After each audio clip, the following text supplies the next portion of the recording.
Hello, ako po si Pastor Bry Alunor, dito po sa Christian Bible Baptist Church.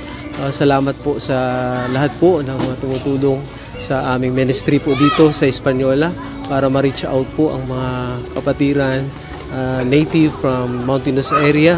Salamat po sa inyo pagtulong dito po sa aming school ministry sa church po namin.